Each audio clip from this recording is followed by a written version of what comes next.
34 ಹಾಗೂ 35ನೇ ಕವನದಲ್ಲಿ ಕುಂತಿಯು ಪಾಂಡುವಿಗೆ ಹೇಳುತ್ತಾಳೆ, ಆದಡವ ಅನಿಪ ಭಿನ್ನಹವು ತನಗಾದಿಯಲಿ ದೂರ್ವಾಸ ಮುನಿ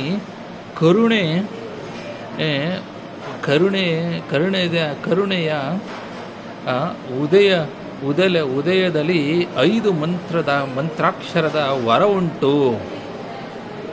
ನೀ ದಯಾಂಬುದ್ಧಿ ನಿನ್ನ ಅನುಗ್ರಹ ವಾದುದಾದರೆ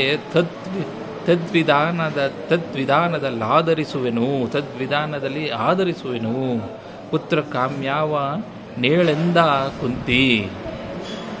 ಅಂದರೆ ಆಗ ಕುಂತಿಯು ಪಾಂಡುವಿಗೆ ಹೀಗೆಂದು ಹೇಳಿದಳು, ರಾಜನೇ, ನನ್ನ ವಿಜ್ಞಾಪನೆಯನ್ನು ಕೇಳು. ನಾನು ಬಾಲಕಿಯಾಗಿದ್ದಾಗ ದೂರ್ವಾಸ ಮುನಿಗಳು ಕರುಣೆಯಿಂದ ವರವಾಗಿ ಕೊಟ್ಟ 5 ಮಂತ್ರಗಳುಂಟು. ದಯಾ ಸಮುದ್ರನಾದ ನೀನು ಅನುಗ್ರಹ ಮಾಡಿದರೆ ಆ ರೀತಿಯಾಗಿ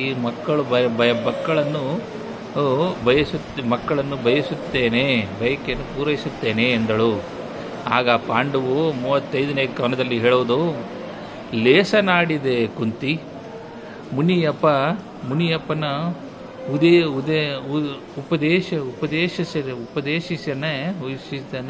ಮುನಿಯಪ್ಪನು ಉಪದೇಶಿಸಿದನೆ. ಲೇಸನಾಡಿದೆ ಕುಂತಿ, ಮುನಿಯಪ್ಪನು ಉಪದೇಶಿಸಿದನೆ. ನಮ್ಮ ಭಾಗ್ಯವೇ ಇದು ಲೇಸು.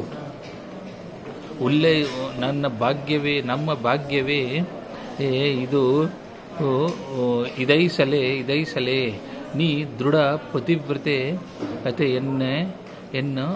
ಎನ್ನಾಜ್ಞೆಯಲ್ಲಿ ಬಾಸುರರ ನೀ ಭರತ ವಂಶ ವಿಸಾರನು ಕೃತಶತ್ರುಪಕ್ಷ ವಿನಾಶರನು ಬೆಸಲಾಗು ಹೋಗೆನ್ನಾಣೆ ಹೋಗೆಂದ.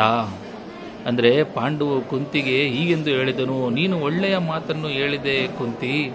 ದುರ್ವಾಸ ಋಷಿಗಳ ಉಪದೇಶವು ನಮ್ಮ ಭಾಗ್ಯವೇ ಸರಿ.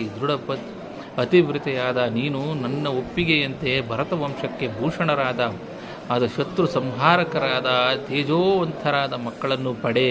ಇದು ನನ್ನ ಆಜ್ಞೆ, ಹೋಗು ಎಂದು ಪಾಂಡುವು ಕುಂತಿಗೆ ತಿಳಿಸುತ್ತಾನೆ. ಧನ್ಯವಾದಗಳು.